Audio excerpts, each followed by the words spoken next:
Bonjour, je suis Sophie Plumer et c'est avec un grand plaisir que je vous accueille sur Chef. Il y a plusieurs mois, j'ai rencontré les équipes de l'agence d'aménagement d'espace de travail, CDB. Et je dois vous avouer que nous avons eu un coup de cœur mutuel.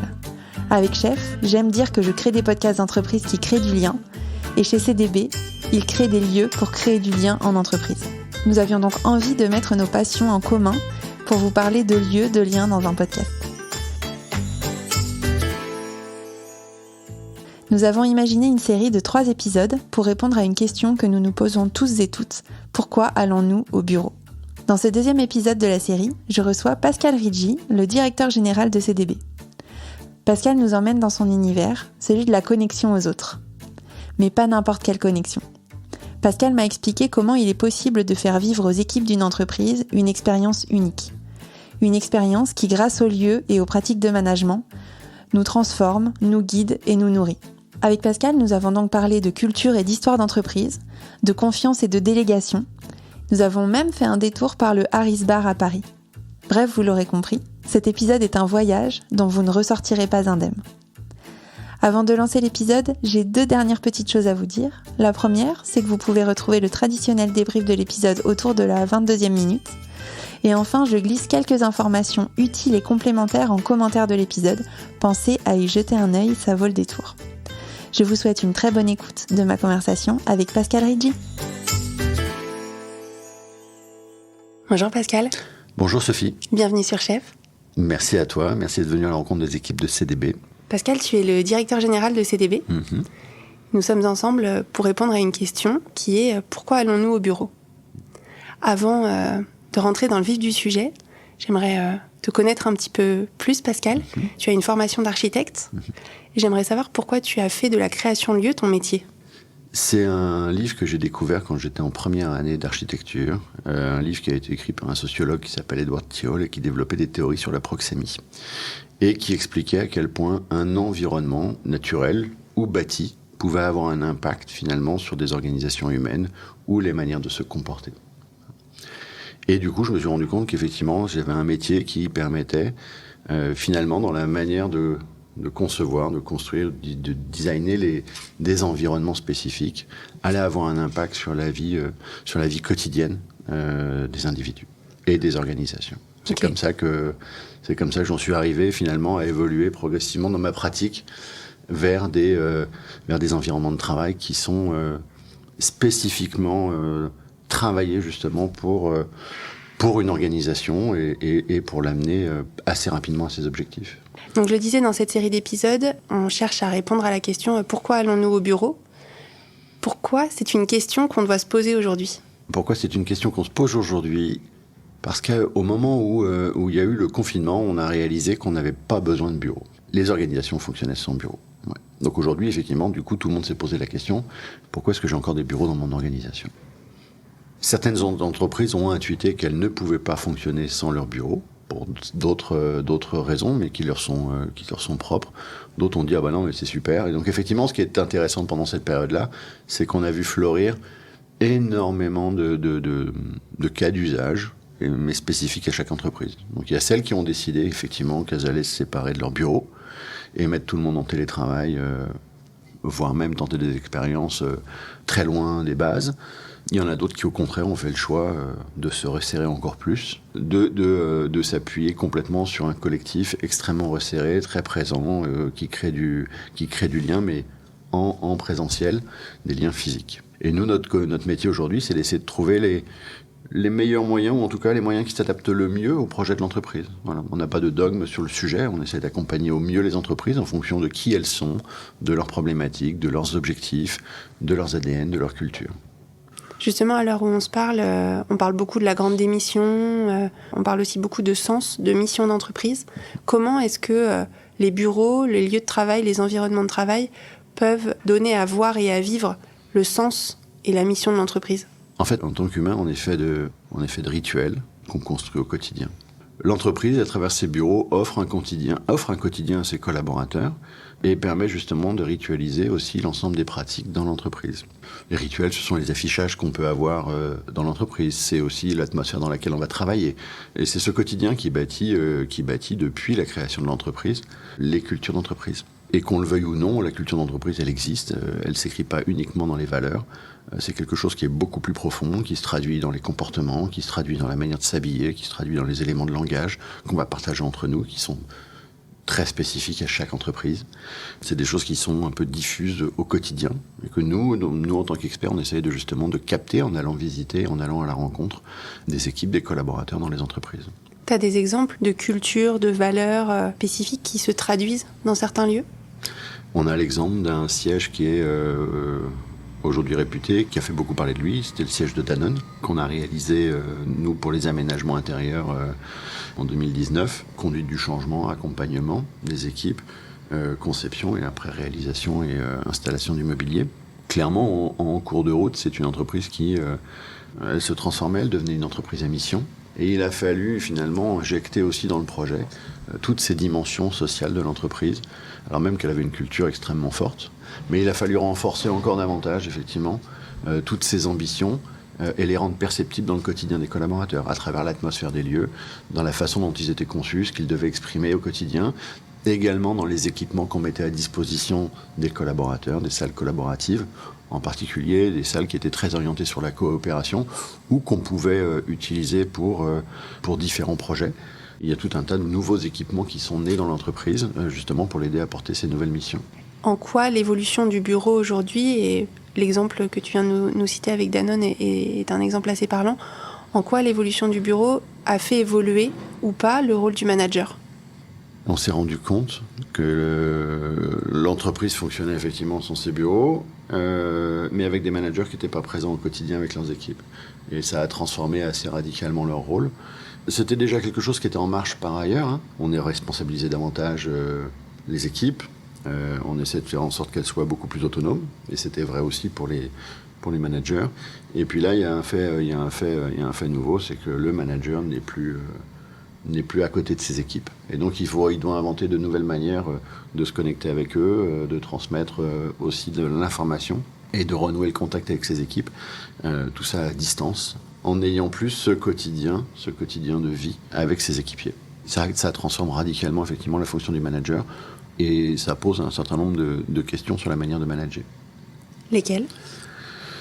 On doit davantage faire confiance à ses équipes. Je crois que c'est un peu le grand mot aujourd'hui du post-Covid. La question est basée beaucoup sur la confiance que l'on va donner aux autres personnes de l'équipe. On ne va plus les avoir en contact quotidien. Donc il va falloir qu'effectivement on leur délègue des missions, qu'on leur permette de les accomplir et qu'ils prennent des initiatives avec des pairs dans l'entreprise ou d'autres fonctions support par exemple. Et ça ne sera pas forcément sous le regard du manager. Pour autant, là, les missions, en tout cas, les tâches devront être exécutées quoi qu'il arrive. Et je pense que c'est une très bonne chose pour l'entreprise. Pourquoi ? Ça autonomise les gens, ça les responsabilise par rapport à leur mission, ça les incite à prendre des initiatives. Il y a aussi une part de risque et d'inconnu. Alors après, finalement, il faut travailler l'aspect bienveillant du management par rapport à ça. J'aimerais revenir avec toi sur la notion de distance. Ouais. Je trouve elle est intéressante parce qu'en fait, quand on pense au management à distance, par exemple, ou au travail en équipe à distance, on peut penser au télétravail. Mais finalement, ce n'est pas que ça, notamment dans les nouveaux bureaux que vous créez et qui se déploient de plus en plus dans les entreprises. On peut être à distance même quand on est tous au bureau, parce qu'on n'est plus les uns à côté des autres, on est dans des salles, on est dans des espaces différents de collaboration, etc. Et donc finalement, on peut très bien être dans un même lieu sans se voir de la journée. Il y a le lieu qui nous réunit dans un sens, qui crée le lien, mais effectivement, on ne va pas être à côté de notre chef ou à côté de notre collègue toute la journée en permanence dans un même espace clos comme avant.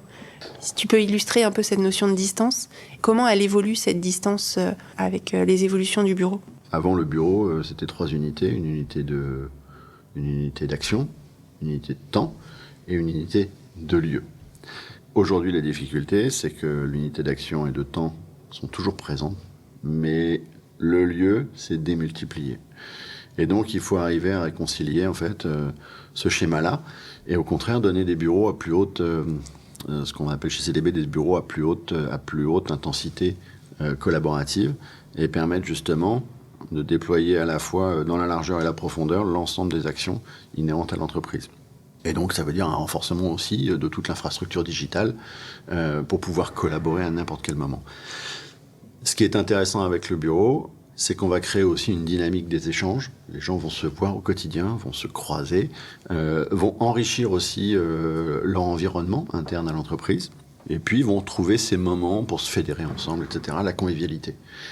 Et quand on veut construire de la confiance dans l'entreprise, il y a un lieu qui est éminemment important, c'est celui qui va supporter la convivialité. Parce que c'est quand on pratique la convivialité que finalement, on va arriver à définir le niveau et le degré de confiance qu'on a avec ses collègues, ses pairs, ses managers, directeurs, etc. Et la convivialité va devenir extrêmement structurante pour ces entreprises. Que vos bureaux soient un peu éparpillés à distance ou autre, il faut trouver un moment, un lieu, l'opportunité de rassembler les gens dans un environnement qui va concrétiser finalement toutes les valeurs de l'entreprise et qui va permettre d'afficher au fur et à mesure le quotidien, ce qui s'y passe, les trophées, les totems, les témoignages de réussite, et qui vont permettre justement de transcender un peu et de continuer à développer et d'épanouir cette culture d'entreprise. Et l'histoire, quand je t'entends dire les trophées, les totems, etc., c'est aussi des lieux où on vit des choses, où du coup on est un peu, c'est la maison de l'entreprise en fait, comme quand on est chez nous, notre maison, notre habitat, il y a des cadres, il y a des souvenirs, il y a des petits dessins des enfants, etc. On voit que ça vit. Dans ce que tu dis, le bureau, c'est aussi ça à l'échelle d'une entreprise et d'un collectif. C'est à l'échelle d'une entreprise, exactement, tu as bien compris. Peut-être on peut faire un parallèle. J'aime beaucoup les bars, donc c'est un lieu que j'observe beaucoup.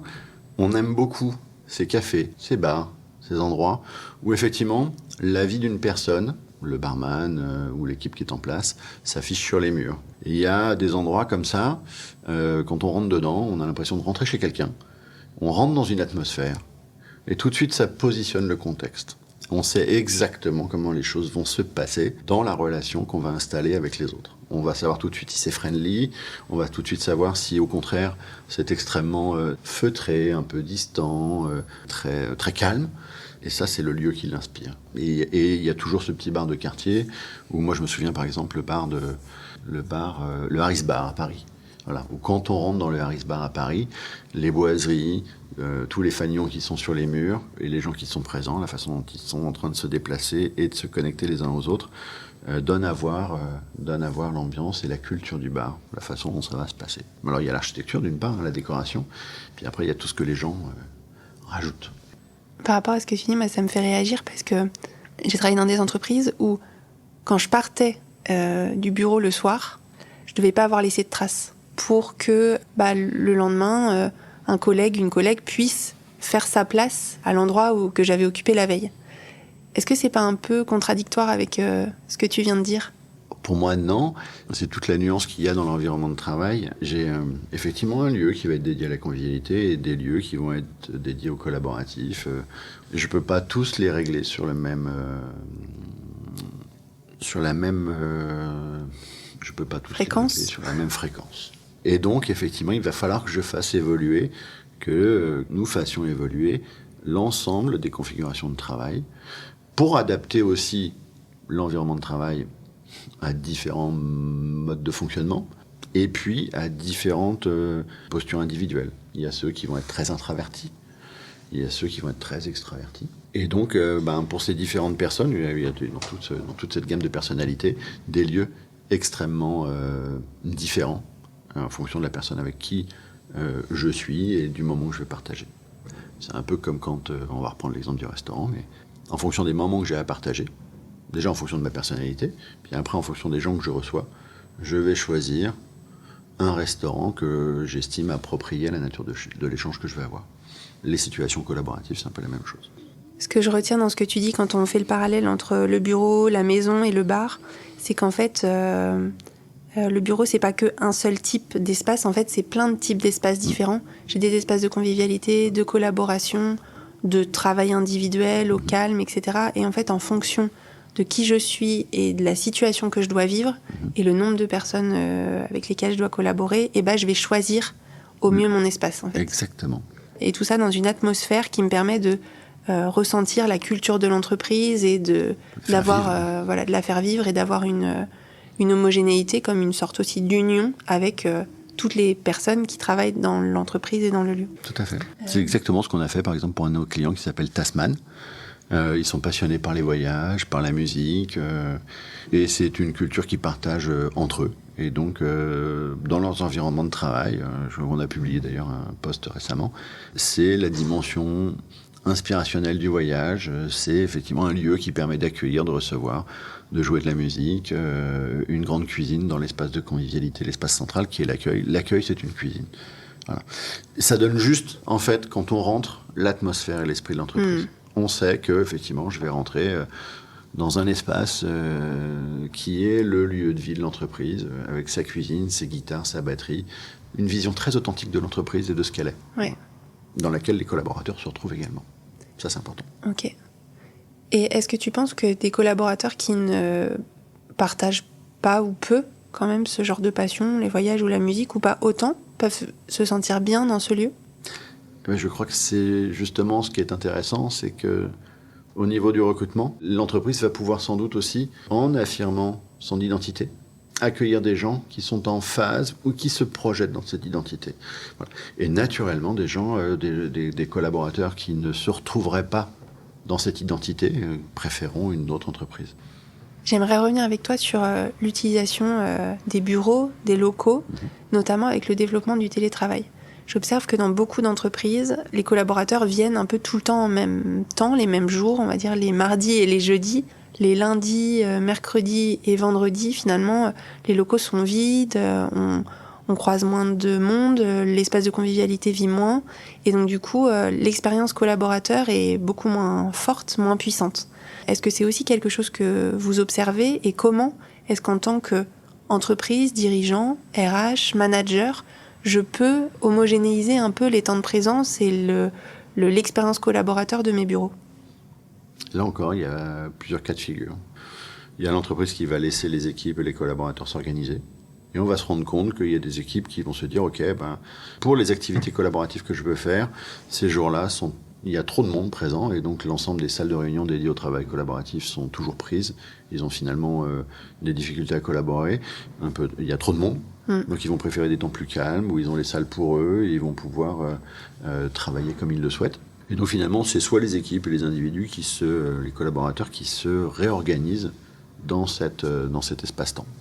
D'autres entreprises, elles, vont préférer organiser, séquencer, pour avoir toujours à peu près le même nombre de flux de personnes, en disant l'équipe A, l'équipe B, l'équipe C, et puis on va faire tourner les équipes comme ça. J'aimerais aussi avoir ton regard sur une expérience, moi, que j'ai vécue personnellement dans des entreprises comme ça, avec beaucoup de télétravail. C'est le fait d'être un peu étranger dans sa propre entreprise. C'est-à-dire, je décide de venir peu importe quel jour de la semaine. Je me suis pas coordonnée forcément avec mes collègues parce qu'on n'avait pas besoin de se voir. Par contre, je viens sur site parce que j'ai besoin d'avoir une présence. J'ai pas envie de rester chez moi, ou alors chez moi est un lieu indisponible. Mais en même temps, je rencontre plus grand monde et du coup, j'ai un peu l'impression d'être étranger dans ma propre entreprise. Est-ce que c'est quelque chose que vous avez déjà expérimenté, et comment on peut éviter cet effet-là ? C'est intéressant de constater comment fonctionnent des groupes de joueurs sur des plateformes, des jeux digitaux. Ils sont tous éparpillés aux quatre coins du monde, pourtant ils ont formé une communauté. Cette communauté, elle existe et elle est à distance. Mais à un moment, pour se fédérer et pour se retrouver ensemble, il faut quand même qu'ils se retrouvent. Et en fait, ils vont faire leur compétition en physique. Ce qui veut quand même dire qu'à un moment, il y a ce besoin de sentir l'autre. C'est un peu la même expérience entre le théâtre et le cinéma. Et je prendrai cet exemple-là où j'ai assisté à une conférence en plein air. On avait un gradin qui faisait à peu près 300 mètres de long. Et sur les 300 mètres de long, il y avait plusieurs écrans disséminés sur toute la longueur. Et il y avait une scène au milieu. Il y a une personne qui est venue faire son speech, très inspirant. On sentait beaucoup d'énergie qui passait dans sa voix. Quand il a terminé son speech, il n'y a que la section du gradin qui était face à la scène qui s'est levée et qui l'a applaudi. Voilà. Et moi qui étais à côté, qui regardais un écran, j'ai pas applaudi. Voilà. J'ai peut-être esquissé un sourire, j'étais peut-être très content de ce que j'avais entendu, mais je me suis pas levé. Ce qui veut juste dire que finalement, on a besoin de cette connexion, et que même si on est à distance, il y a quelque chose qui crée un lien particulier, qui me donne cette conviction que je me lève pour cette personne et je vais l'applaudir pour ce qu'elle a dit. Mais ça se fait en face à face. Ça se fait en présentiel. Ça ne se fait pas à distance. Voilà. C'est toute la différence de l'engagement qu'on peut constater dans des organisations extrêmement digitalisées et dans des organisations extrêmement resserrées. J'ai 2 dernières questions pour toi, Pascal. Ouais. Nous sommes aujourd'hui dans les locaux de CDB. Est-ce que tu peux me dire quel est ton lieu préféré, ton espace préféré dans les locaux ? Le bar. Le bar tous les matins, parce qu'effectivement, c'est là le matin où on a l'opportunité de faire un petit déjeuner. On avait cette habitude-là avant le Covid. On est beaucoup moins nombreux aujourd'hui au quotidien. Parce qu'effectivement, comme tout le monde, on a un peu de télétravail, mais on reconstruit quand même cette atmosphère de vie, et elle se retrouve au moment du déjeuner, elle se retrouve au moment du petit déjeuner, et c'est un endroit dans lequel moi j'adore venir travailler, parce qu'on a un grand lounge qui fait un peu plus de 120 mètres carrés, avec un bar, des gradins, une estrade, différents salons pour se poser et se travailler. Et moi qui suis un créatif, architecte, ma créativité, en fait, émerge à partir du moment où j'ai beaucoup de flux autour de moi, où j'ai beaucoup de mouvements, où j'ai du bruit, où j'entends de la musique, des gens parler. Et en fait, d'un seul coup, ça vient m'enrichir de plein d'informations. Et c'est ça qui déclenche ma créativité. C'est quelque chose qui m'est très personnel. D'autres auront des mécanismes très différents. Et c'est pour ça qu'effectivement, il leur faudra sans doute des environnements un peu différents. Et c'est le lieu que je préfère dans l'entreprise. Et c'est le lieu où je peux me connecter avec tout le monde, très librement, de manière informelle, et où les gens peuvent aussi venir vers moi. Ce qui est important pour la fonction que tu occupes aujourd'hui dans l'entreprise ? Ce qui est important pour la fonction, c'est mon mode de fonctionnement, donc il n'y a pas de raison que je change. Voilà. Pourquoi tu viens au bureau, toi, Pascal ? Pour rencontrer les gens. Véritablement. Je suis très malheureux tout seul dans ma cuisine. Voilà. J'avoue que dès que je peux être au bureau, je suis au bureau parce que je peux rencontrer les gens, discuter, avoir des échanges avec eux, partager des moments. Et je crois que finalement, c'est là qu'on retrouve le sentiment d'unité d'un groupe et de se dire qu'on est en train de faire quelque chose qui a du sens aussi pour nous. Merci beaucoup, Pascal. Merci à toi, Sophie.